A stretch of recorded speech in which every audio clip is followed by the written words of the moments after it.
Hello again everyone, Genghis here of course, and today I've got another because I've already got one on this channel, JT88 game for you. Yeah, we are on Moravanka, matchmaking is rather good.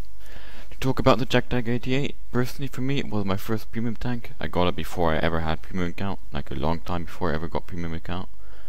And I played it a lot, because when you get tier 9 and 10s without premium account, not just buying them, even just running them over time, especially when you're not that much of a good player, you need a lot of credits. So yeah, I used to play it a lot. Recently I'm playing it a lot less because I just prefer my KV5 or FCM 50T or E25 for credit grinding. Not because this tank is bad or makes bad credits, but because it's so slow. Like, so slow. And it really is so slow, like 30k mage I think is a top speed, or 28. And you need flat ground to reach that. Otherwise, however, it's a really great tank, at least in my opinion. The armor is, well, the superstructure here is impenetrable for most things you meet.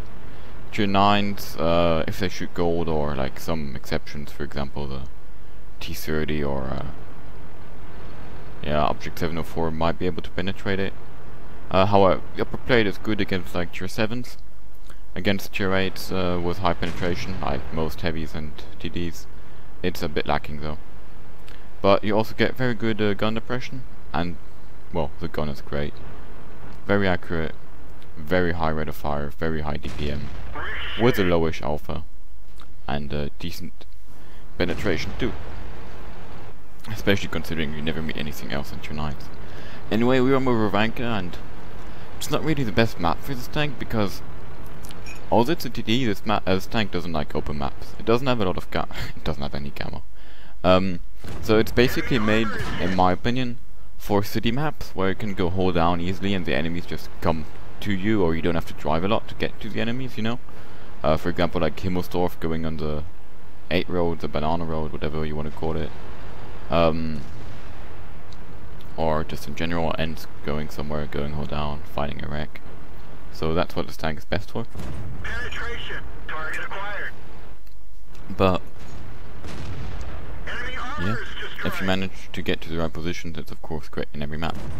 So right here I wanted to move forwards and get hold down and fight the T-34-3, but the Jackson and T-37 decided to go in front of me. See that Comet behind that building, but I figure that we've got an I-6 dealing with him. There's no point in me aiming at him forever. I go forward, and the T-34-3 is a great example of a tank which is going to have huge problems trying to penetrate me. Because unless he's shooting gold, he can't penetrate my upper plate, and even with gold, it's not guaranteed. And if I only show my superstructure, he can forget penetrating. And on top of that, yeah, he's got a very long aim time and rather mere accuracy. Now, somehow that IS-3 got unspotted there, which was kind of weird, to be honest, as he was showing me his turret. The IS-3 is quite a big problem for me right now, because, wait, let's pause it real quick. Whoops, that was the wrong button. Yeah, let's let it run. What I wanted to do is go hold down at this corner so I could shoot the T-34-3 and the SU-100, which was over here, stuff like that. However, if I do that and show my sight to the I-3, he's going to penetrate me easily, having 225 penetration. And he also takes out big chunks out of my HP with his very high health pool. But yeah, he decides to fall back, so that's great for me. Anyway, you could see right there how good the gun depression is. It's really, I think it's 8 degrees. I might be wrong about the exact number, but it's one of the best gun depressions in the game. The T-34-3 had HE loaded, as he did not expect me to come for him, I guess, going out aggressively like this, and that basically allowed me to take nearly no damage. And I'm going to now use this ridgeline on the corner to fight him. I want to keep being aggressive here because I want to get his track. As you see, I aim for his front drive wheel, and as soon as I do that, I go back. He shoots, and I can actually shoot him 3 times before he reloads, which, just to show you how good this rate of fire is. Tried to go for the turret roof of the IS-3 right there, but it bounces. I see the NAS soaring, but I want to take out that IS-3. And as you can see, the game is still very close, the score being 9-9 now. There was a last one around here, and he pops up again. Target acquired. I decide to shoot him once, Target unlocked. and as he gets tracked, I shoot him twice. Armor is hit. But then I just decide to turn around because I'm pretty confident my team will kill him. And I want to get back and not waste more time. When you can see, just the time to turn around was around 7 seconds, and it wasn't even a full turn. So yeah. Then that full life JT88 gets spotted, and I decide I might have to deal with him, because if he decides to push behind us and I go back to base, we were going to be in huge problems. Our IS-3, I think he was trying to go for the cap right there. But yeah.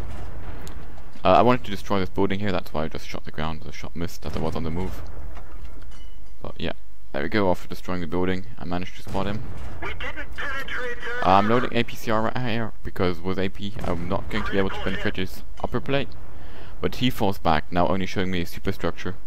And I load my 4 HE shells, knowing that I'm not going to do any damage with anything but HE. The first HE shell does 33 damage, second one just does a critical hit, critical hit. third one does 62 damage, and the last one does a critical hit. So yeah, go figure, HE shell mechanism. But I didn't really expect to do massive amounts of damage here with him with HE, because it's a rather small caliber gun. But I still carry 4 HE shells, I might even increase that, because this tank has so much ammunition.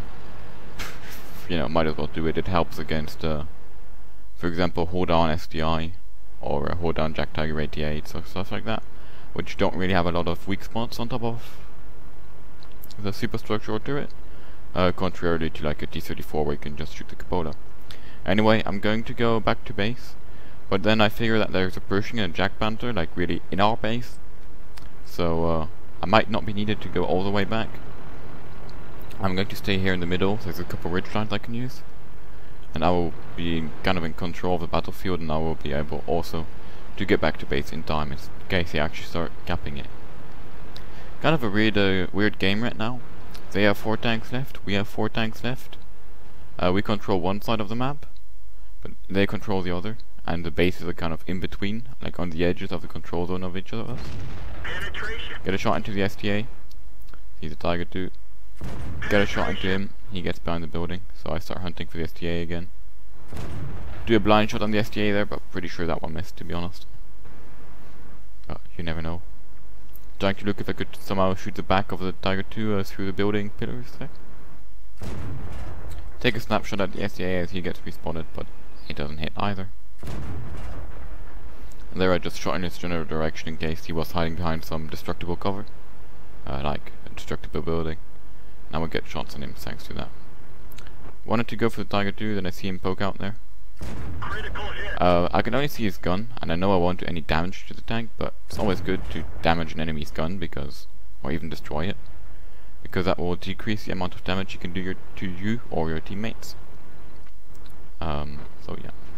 Kind of scared about going out right now because of his JT88. I don't really know where he is, and I don't want to give him my side because he's going to just take out chunks of my house every 4.5 seconds if he sees my side.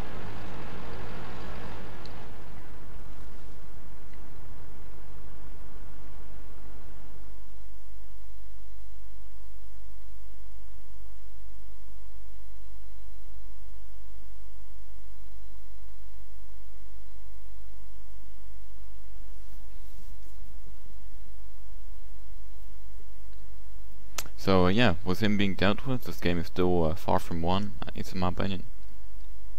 But I decided to crash forwards because I don't like camping. And if I get to that ridgeline at the edge of the forest, I'm perfectly hold down and I can do a lot from that area. Take a couple blind shots on the SDA here, guessing he might be in the same position. Then I just start moving again, ignoring him. As the Jack Panther and Pershing appear to be moving up on him, so they'll probably not need my support, seeing how low life he is, and as he does not have a lot of armor, nor a ridgeline he can abuse there. And apparently I hit him once or even twice, as he is a lot more low life than he was before I blind shotted him.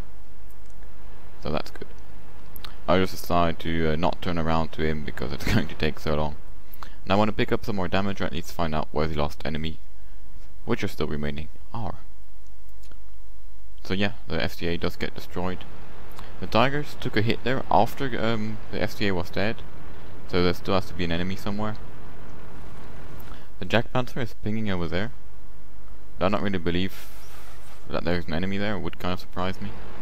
So JT88 and the enemy team is so slow. But he says that he is there, so I'm not sure he's right, but maybe he is, if you know what I mean. They still have the Jack Tiger, who was nearly full life last time we saw him, and who should still be so, and a Tiger 1, of which I have no idea how much HP he has.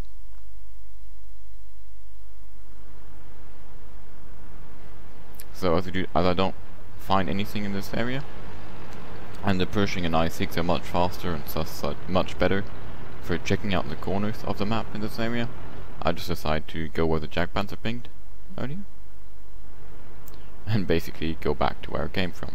Suddenly the JT88 appears in our base. So yeah, just stop and turn and stop and turn. But he's actually hiding from me behind that building as he takes out the Jack Panther. But he's now down to 400 HP. And the Tiger also popped up over here, so they were actually playing together, I guess. Now the JT88 starts capping.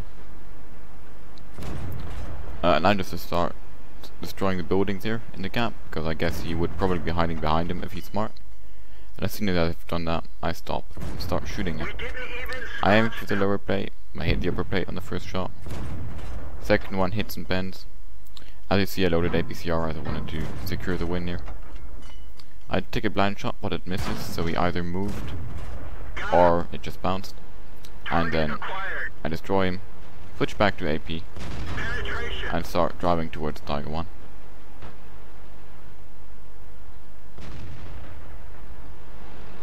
Who, in the end, pops out on the other side of the building, and I take him out with another snapshot. So I did 4,000 damage which was spotted. Let's have a look at the post-game stats and see what I really did. So yeah, I got Ace Tanker, not very surprising.